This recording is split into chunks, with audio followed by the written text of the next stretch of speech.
오늘 말씀은요, 고린도전서 15장 1절에서 11절 말씀이고요. 그리스도의 부활과 그리고 그 역사적 확실성이란 제목으로 말씀을 전하도록 하겠습니다. 오늘 본문에 보면요, 바울이 예수 그리스도의 부활과 또 그 역사적 확실성을 언급하고 있습니다. 그러니까 바울이요, 먼저 예수님의 부활을 언급한 것은 그 예수님의 부활이 없으면 우리 성도들에게도요, 부활의 소망이 없기 때문입니다. 그래서요, 예수 그리스도의 부활은 어떤 환상이나 조작에 의해서 이루어진 것이 아니고 역사적인 사실이라는 것을 강조하고 있는 것입니다. 그러니까 부활은 어떤 누구에서 우리 믿는 그 예수를 쫓는 그런 사람들에 의해서 조작된 것이 아니라는 겁니다. 역사적인 그런 사실이라는 겁니다.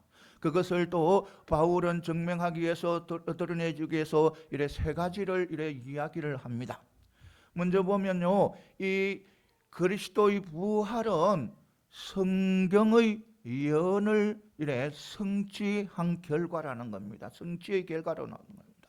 그러니까 십자가의 죽음이 성경 예언의 근거에서 이루어진 것처럼 예수 그리스도의 부활 역시 성경의 근거에서 일어났다는 것입니다. 어떤 환상의 결과에서 이루어진 것이 아니라는 겁니다. 그리고 두 번째는요, 또 많은 사람들이 그 증인이 되어서 증거를 하고 있다는 것입니다. 그러니까 예수 그리스도의 부활을 많은 사람들이 증언을 한다는 겁니다. 그래서 그들 모두 그 당시에 살아 있었다는 겁니다. 많은 사람들이 살아 있었기 때문에 몇 사람의 조작에 의해서 부활을 이야기할 수는 없다는 겁니다. 그리고 마지막에는요, 바로 예수 그리스도의 부활은 사도 바울의 핵심이 바로 증거라는 겁니다. 사도 바울은요, 기독교인들, 예수를 쫓아다니는, 예수를 믿고 예수를 쫓는 사람들을 잡아서 옥에 가두는 사람이 있습니다. 옥에 가두는 사람이에요. 그러니까 믿는 기독교인들을 잡아서 어디에 있든지 가서 달려가서 잡아서 옥에 가두고 죽이곤 하는 그런 사람입니다. 그런 자입니다. 그런데 그가요, 바로 부활을 전하는 거예요. 예수 그리스도의 부활을 전하는 거예요. 그것은 바로 바울이 다메섹 도상에서 부활하신 예수님을 만났기 때문이라는 겁니다. 바울은요, 예수 그리스도의 부활을 하나의 사람들이 소문을 퍼뜨린 그런 거짓말로 생각한 거예요. 그러니까 사람들이 믿는 사람들, 예수를 따르는 사람들이 소문을 내서 그렇게 된다는 거예요. 소문을 내서. 그런데요, 그가 바로 예수님의 부활을 쫓는 거예요. 예수님의 부활을 전하는 거예요. 그러니까 그것이 바로 예수님의 부활의 확실한 증거라는 겁니다. 그렇게 사람들을 잡아서 옥에 가두고 죽이고 하는 사람이요, 반대로 자기 목숨을 내어놓고 부활을 전하는 자기 자신이 바로 부활의 확실한 증거라는 겁니다. 오늘 말씀입니다. 오늘 이 말씀을 통해서 몇 가지 은혜 받는 귀한 축복의 시간이 되시기를 소망합니다. 먼저 복음의 핵심은 그리스도의 죽음과 부활이라는 겁니다. 1절에 보면요, 사도 바울은 형제들아, 내가 너희에게 전한 복음을 너희로 알게 하노니라고 하였습니다. 즉 바울은요, 고린도 교회 성도들에게 전한 그 복음이요, 그 성도들에게 고린도 교회 성도들에게 심겨지기를 원하는 거예요. 깊이 알기를 원하는 거예요. 그렇다면 바울이 고린도 교회 성도들에게 전한 복음의 핵심이 뭐냐는 겁니다. 뭐냐? 그러니까 바울이 고린도 교회 성도들이 깨닫기를 원하는 그 복음의 핵심이 바로 뭔가 하는 겁니다. 그것은 바로 3, 4절에 나오는 예수 그리스도의 죽음과 부활인 것입니다. 그리스도께서 우리 죄를 위하여 죽으시고 장사 지낸 바 되었다가 사흘 만에 다시 살아나신 것, 이것이 바로 바울이 전한 복음의 핵심 진리라는 겁니다. 그러니까 바로 고린도 교회 성도들이 알고 깨닫기를 원하는 바로 복음의 핵심이라는 것입니다. 흔히 우리는요, 복음이라면요, 복음이라는 것은 복의 소식을 복을 가져다 주는 그런 소식을 이야기합니다. 그래서요, 우리 예수님을 믿고 기독교인이 되면요, 큰 축복을 받아서 행복하게 살아야 된다고 이렇게 생각을 합니다. 물론 그것이 틀린 것은 아닙니다. 틀리다고 할 수가 없습니다. 우리가요, 예수를 믿고 기독교인이 된 것은요, 우리의 행복을 위한 것입니다. 그러니까 우리가 기독교인이 예수를 믿고 하나님을 믿게 된 것은요, 바로 우리의 행복을 위한 것이라는 겁니다. 그러나 기독교에서 말하는 복음이 말하는 바로 복은 현세적인 것이 아니라 궁극적으로 내세적인 것인 겁니다. 내세적인 것. 그러니까 현재의 것이 아니고 내세적인 것이라는 겁니다. 그러니까 기독교의 복은 현재의 것을 무시하는 것은 아니지만 바로 그 초점이 어디에 있냐면 복의 초점이 내세에 맞춰져 있다는 겁니다. 그런데 많은 성도들이요, 정말 많은 성도들이 그 초점을 어디에 맞추고 있냐면 현세에 맞추고 있는 거예요. 현세에. 그러니까 현세에 맞추고 있어서 그 예수를 믿고 또 기독교인이 되면 뭐냐면 큰 능력을 받기를 원하고 또 기쁨을 얻기를 원하고 또 세상적으로 큰 물질을 축복을 받기를 원하고 또 자기 또 좋은 대학 들어가기를 원하고 또 좋은 곳에 회사에 취직하기를 원하고 또 뭐냐면 좋은 배우자를 만나서 결혼하기를 원하고 또 자기 자신들의 자녀들이 정말 세상에서 많은 것을 누리기를 원하고 또 늘 높은 자리에 올라가기를 원하고 큰 힘을 잡기를 원하고 이런 것에 초점을 맞춰져 있다는 것입니다. 많은 성도들이 그런 것에 초점을 맞추고 있다는 것입니다. 물론 성도가 그러한 세속적인 복을 구하는 것은 전적으로 잘못되었다고는 말할 수가 없습니다. 왜냐하면 우리 하나님은 바로 풍성하신 하나님이십니다. 그리고 부유하신 하나님이세요.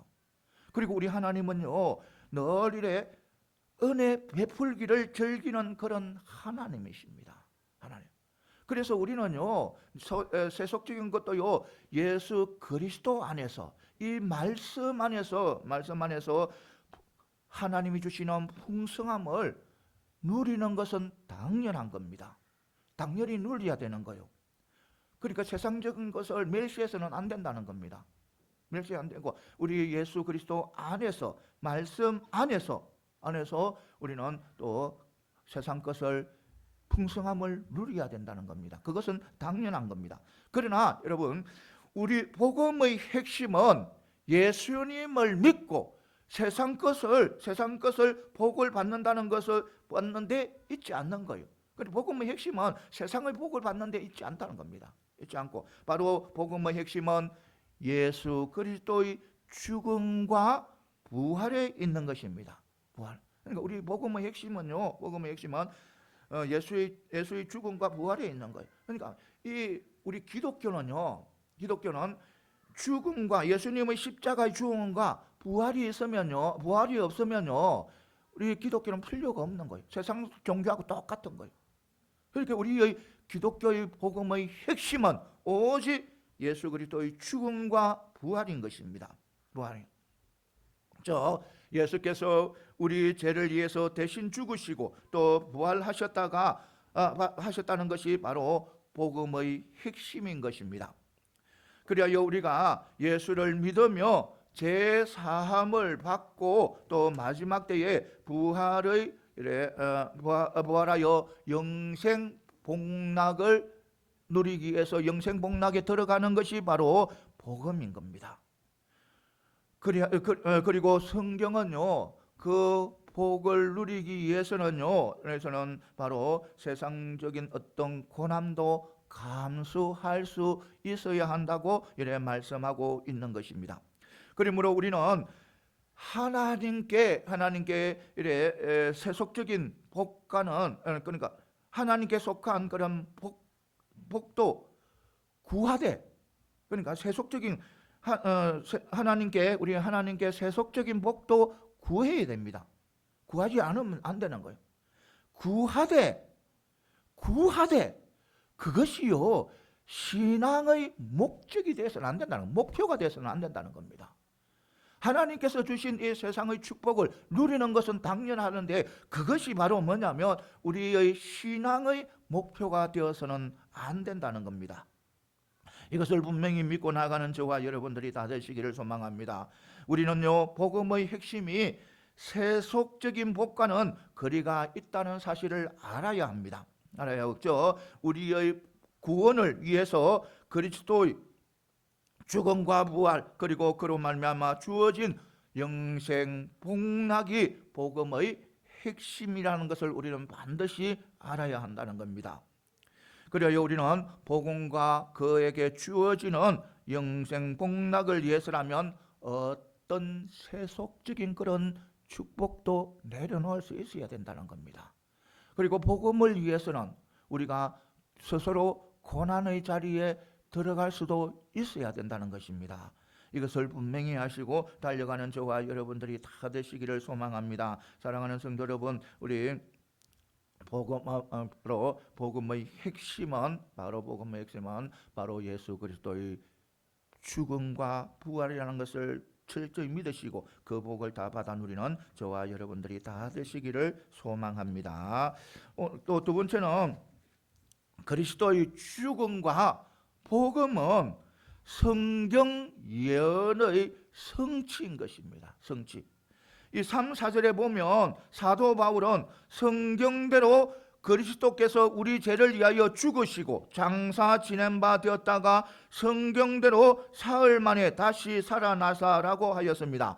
이 말은 바로 뭐냐면 그리스도의 죽음과 부활이 성경의 예언대로 이루어졌다는 겁니다. 그러니까 성경 예언대로 된 일이라는 것입니다.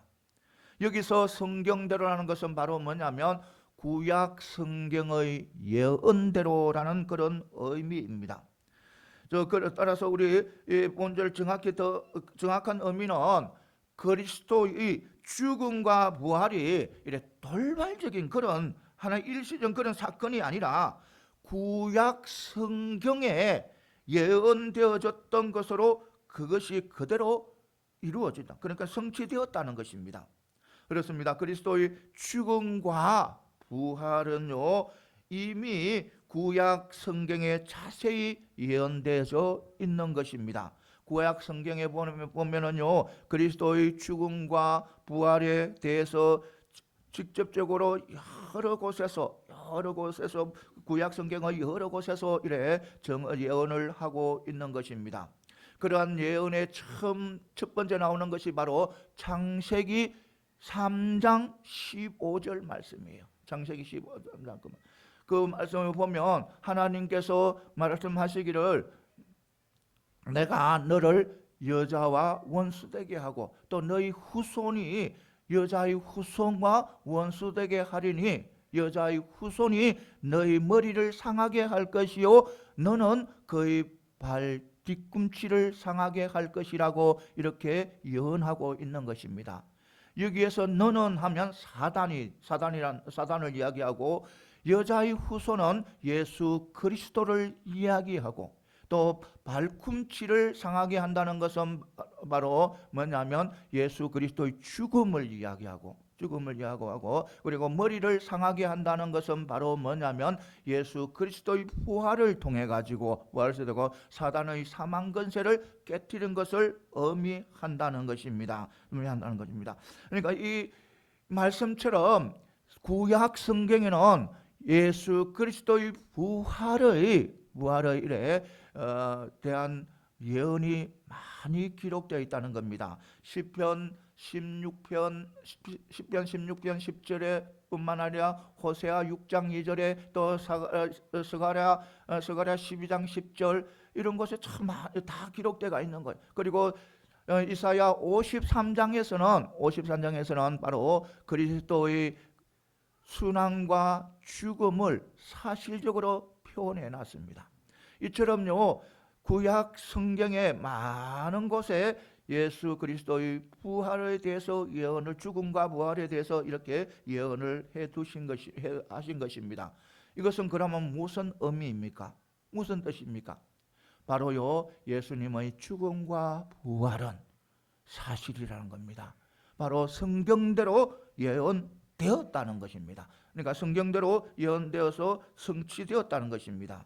이것을 분명히 믿고 나가는 저와 여러분들이 다 되시기를 소망합니다. 그리고 또 예수님께서 하나님의 아들과 또 아들이면서 또 그리스도인 것을 분명한 사실이라는 것을 말씀해 주고 있는 것입니다.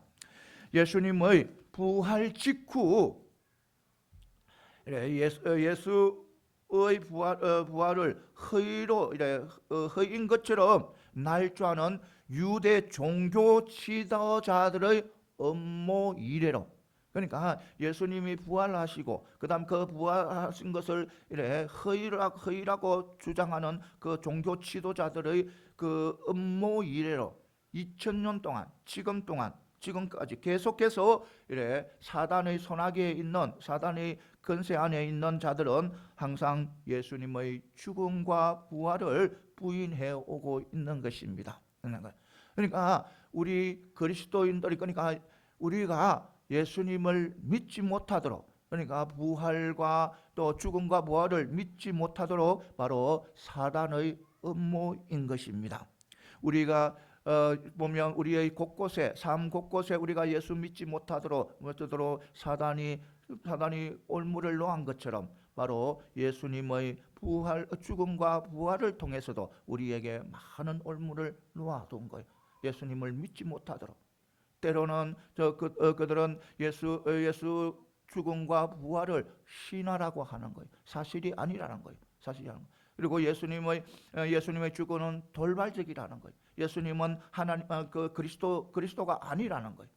그런 식으로 여러 가지를 펼치면서 여러 가지 이야기를 하면서 바로 올무를 놓고 있는 거예요. 우리가 예수님을 믿지 못하도록, 그러니까 사단은 그런 음모를 하고 있었습니다. 그러니까 계속해서 그거는 언제까지 계속되어지냐면, 그런 올무가 계속되어지냐면 마지막 때까지, 예수님이 부활할 때까지 그것은 계속해서 사단이 우리에게 올무를 놓는 것입니다.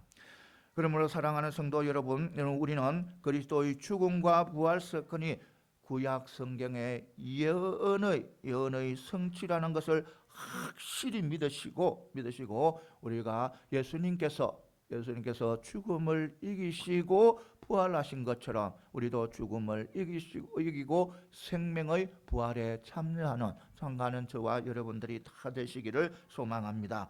그 다음에 뭐냐면, 예수님의 부활의 사건은 화해와 용서의 정신을 담고 있다는 겁니다. 용서이죠. 5절에 보면 바울은 부활하신 예수님께서 누구를 만나냐면 게바에게 보이시고 또 12 제자에게 보이셨다고 이야기하는 거예요. 이 오늘 본문을 보면 이 예수님께서 부활하신 후에 누구를 가장 먼저 만난 것처럼 보이냐면 베드로, 그러니까 베드로를 가장 먼저 만난 것처럼 보입니다. 그런데 실제는 그렇지 않다는 겁니다. 이 베드로를 만나기 전에 누가 부활하신 예수님을 먼저 보았느냐면 여인들이 먼저 보았습니다. 여인들 중에도 가장 먼저 본 여인이 누구냐면 막달라 마리아입니다. 막달라 마리아가 부활하신 예수님을 가장 먼저 보았습니다. 그런데요, 왜 바울이 그 여인들과 막달라 마리아를 제껴두고 베드로가 가장 먼저 보았다고 이렇게 서술하고 있는 겁니다. 게바에게 먼저 보인 것처럼 이렇게 말씀하고 있는 겁니다. 그것은 바로 특별한 이유가 있습니다. 특별한 여인들을 다 제껴놓고 바로 베드로를 가장 먼저 찾은 것처럼 보이는 것에 대해서는 특별한 이유가 있는 거예요. 왜냐하면요, 베드로는요, 예수님의 십자가의 예수님을 부인하는데 최고의 정점에 서 있었기 때문입니다. 그러니까 예수님께서 잡히고 로마 병정에게 잡혔을 때 이 다른 제자들은 다 다리 하나 살리려 하면서 다 도망을 가버렸습니다. 다 도망을 가버리고, 그래도 베드로는 자기가 수제자니까 어떻게 해요? 예수님을 버리지 못하고 저 뒤에 쭉 쳐져서 뒤따라가는 거예요. 지켜보는 거예요. 그런데 그런 상황 속에서 기가 막힐 죄를 저지버립니다. 이 예수님의 수제자입니다. 수제자인데요, 이 예수님을 따라가다가, 잡힌 예수님을 따라가는 병정들에게 끌려가는 그런 예수님을 따라가다가 결국은 기도 안 차는 그런 죄를 저지르 버립니다. 그러니까 예수님을 3번 부인을 해버립니다. 그것도 자기를 저주하면서 부인을 해버리는 거예요. 부인을. 그래서 바로 뭐냐면, 이 다른 제자들처럼 예수님을 배반하고 도망갔던 것보다 더 좋지 못한 그런 상황에 부딪혀 버린 거예요. 더 좋지 못한. 그러니까 그는요, 이제는 제자로서 또 수제자로서는 끝이 나버린 거예요. 도저히 예수님 앞으로 나갈 수 없는 그런 존재가 되어버린 거예요. 예수님을 3번이나 부인해버리니까. 그러니까 따지보면 예수님을 부인했으니까 예수님과 원수가 되어버리는 거예요. 따지보면. 그런데요, 우리 예수님은 어때요? 우리 예수님은요, 그런 베드로를 가만히 입니까? 아니에요. 먼저 찾아갑니다. 찾아가서 먼저 베드로를 보는 거예요. 보이는 거예요. 그렇다면 이것은 예수 그리스도의 부활은 무슨 의미를 하는가? 바로 화해와 용서를 의미하는 거예요. 화해와 용서. 베드로가 그렇게 큰 죄를 저질렀는데 부활하신 예수님이 먼저 찾아가셔서 그에게 보이신 것은 바로 뭐냐면 화해와 용서라는 것입니다. 그러니까 예수님의 부활이 담고 있는, 그러니까 예수님의 부활이 담고 있는 것은 바로 화해와 용서의 정신이는 겁니다. 여러분, 성경을 보시기 바랍니다. 성경을 보면요, 이래 제자들에게 나타난 예수님께서, 그러니까 부활하시고 나신 후에 제자들에게 나타나신 그 예수님께서 그 제자들의 과거 일로 제자들을 책망하거나 나무라거나 이래 또 원망한 그런 말씀은 없어요.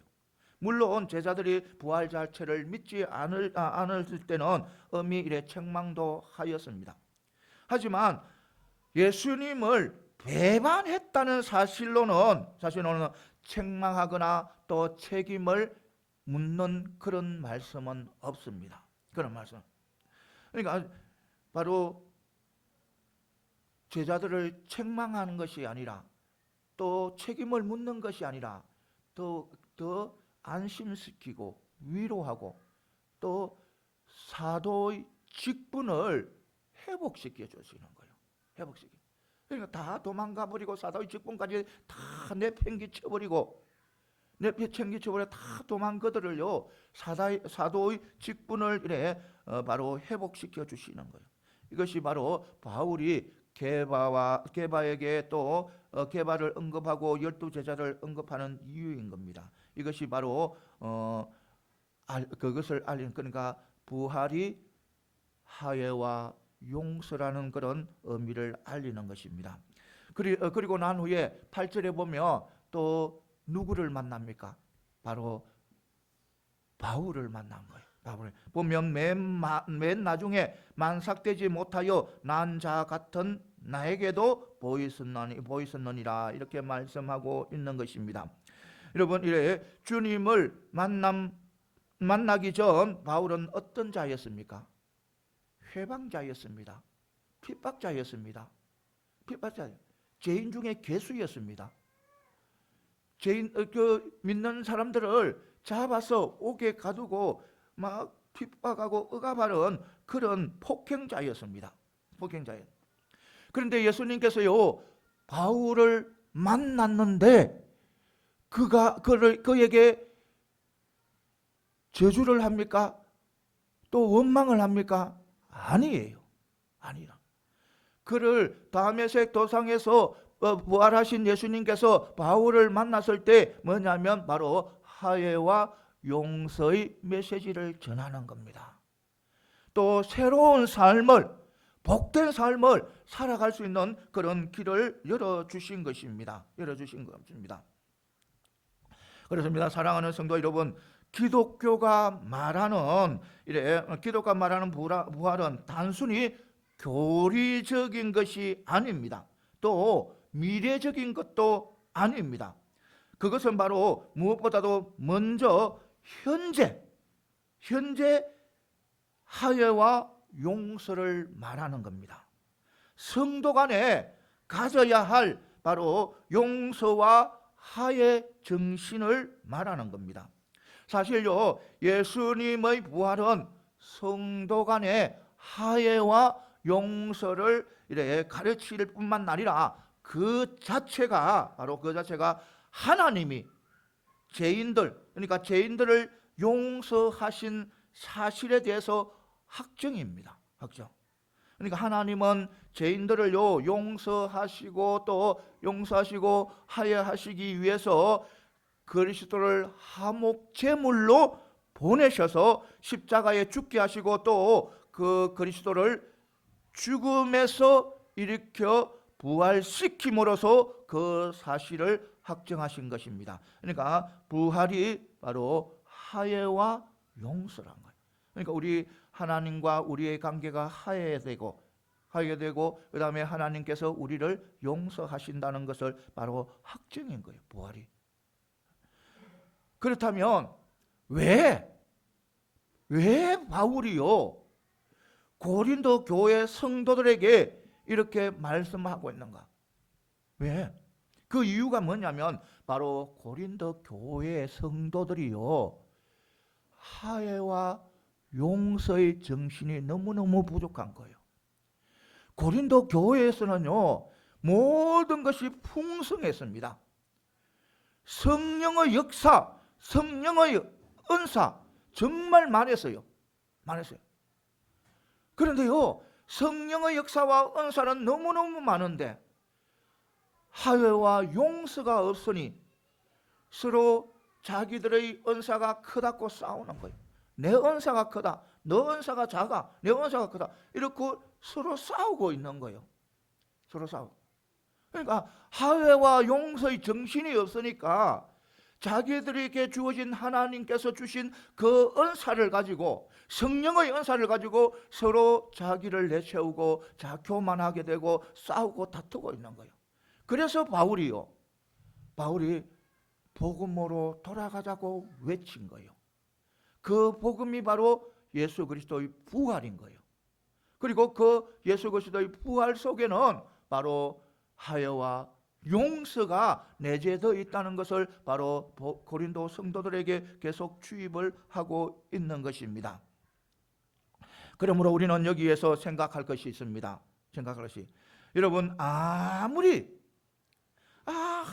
성령의 은사가 풍부하여도 서로 용서하고 화합하는 것이 없으면요, 그 성령의 은사는요 아무 소용이 없다는 겁니다. 아무 소용. 그러니까 하나님과 나의 화해 관계, 그 다음에 하나님이 나를 용서하는 그리고 성도 간의 용서와 화해가 없으면요, 아무리 성령의 놀라운 이적과 기적을 일으키는 그런 성령의 은사를 가지고 있어도 그것은 아무 소용이 없다는 것입니다. 이것을 분명히 믿고 나아가는 저와 여러분들이 다 되시기를 소망합니다. 그렇다면 우리는 성령의 은사와 능력이 성도 간의 용서와 또 화해보다 더 위대한가 하는 겁니다. 더 소중한가, 더 귀한가. 물론 그거는 단순하게 이렇게 그것을 단순하게 비교할 수 없습니다. 그래서 비교할 수 없는 것입니다. 그런데 중요한 것은요, 성령의 은사와 성도 간의 화해와 용서는 반드시 둘 다 교회에 반드시 있어야 할 것이라는 겁니다. 교회에 성령의 은사도 있어야 되고 또 성도 간의 화해와 용서도 있어야 된다는 겁니다. 이것을 분명히 아시고 달려가는 저와 여러분들이 다 되시기를 소망합니다. 하지만 단 한 가지 분명한 사실이 있습니다. 분명한 사실. 그것은요, 비록 성령의 은사는 없다 하더라도 성도 간의 화해와 용서의 정신이 없어서는 안 된다는 겁니다. 반드시 교회는 성도 간의 화해 정신과 용서의 정신이 반드시 있어야 된다는 것입니다. 그러니까 더욱이 성령의 은사가 주 예수님의 부활로 말미암음으로 주어진 화해와 용서의 정신을 약화시키지는 못한다는 겁니다.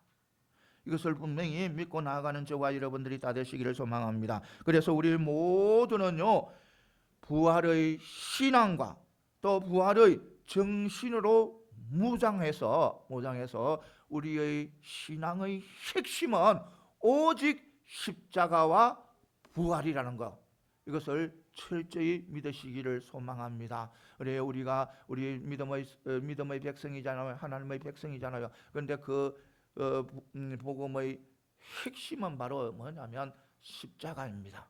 십자가이고 또 뭐냐면 부활이라는 겁니다. 이것을 분명히 믿고 나아가는 저와 여러분들이 다 되시기를 소망합니다. 그 다음에 마지막으로는 또 뭐냐면 그리스도의 부활의 확실성은 많은 증인들이 증거하는 바라는 거예요. 많은 증인들. 5절에서 8절에 보면요, 사도 바울은요, 그리스도께서 부활하신 후에요, 많은 사람들을 만난 것을 이래 열거하고 있습니다. 먼저 베드로에게 보이시고 또 12제자들에게 보이시고 또 500여 명의 형제들에게 일시적으로 보이시며 그 후에 야고보와 모든 사도들에게 보이시며 마지막으로 바울 자신에게 보이셨다는 겁니다. 이는 그들 모두가 그리스도의 부활이 허구가 아니고 역사적인 사실이라는 증인이 된다는 것입니다. 그들 모두가 더욱 예수님의 부활을 목격한 많은 사람들이 바로 그 많은 사람들이 예수님을 만난 그 많은 사람들이 이 본서를 쓰실 때, 바울이 본서를 쓰실 때 대부분 다 많은 사람들이 살아 있었다는 겁니다. 그것이 바로 확실한 증거다는 겁니다. 확실한 증거. 그렇습니다. 그리스도의 부활은 결코 부인할 수 없는 사실이에요. 역사적인 사실입니다. 그리스도의 부활의 증인이 500명이 넘는다는 것은 분명한 사실이라는 것입니다. 그리고요, 일반적인 보면요, 우리가 이스라엘에서 어떤 사실을 증거하게 되면요, 증인은 두 사람만 있으면 되는 거예요. 두 사람만 있으면 그 증인으로서 됩니다. 그런데요, 부활의 증인들이 500명이나 넘는 엄청난 증인들이 있습니다. 이것은 분명히 확실하다는 겁니다. 그러면 또 이런 사람들이 있어요. 사단에 얽매여 있는 사람은 그 모든, 그러니까 부활을 확신하고 증거하는 그 모든 사람들이 바로 예수님을 쫓는 믿는 자들이 아니냐는 거예요. 따라가는 사람들, 따라다니는 사람들이 아니냐는 거예요. 물론 그것은 일리가 있습니다. 모두가 예수님을 따라다니는 사람들이에요. 사람들 있잖아요. 그런데 그거 다 정인이니까. 그러니까 안 믿거나 사단은요, 이렇게 이야기할 수가 있는 거예요. 그 모두 예수님을 따라다니는 사람들인데, 정인들인데 우리가 어떻게 믿냐? 그렇게 이야기할 수도 있습니다. 그것이요, 일리가 있어요. 그렇게 주장하는. 그런데 문제는 예수님의 부활을 주장하는 예수님의 부활을 증거하는 정인들이요, 예수님을 따르는 추종자들뿐만 아니라 예수님을 핍박하고 예수님을 대적하는 대적들도 증거로 나타난다는 겁니다. 대적들 사이에서도.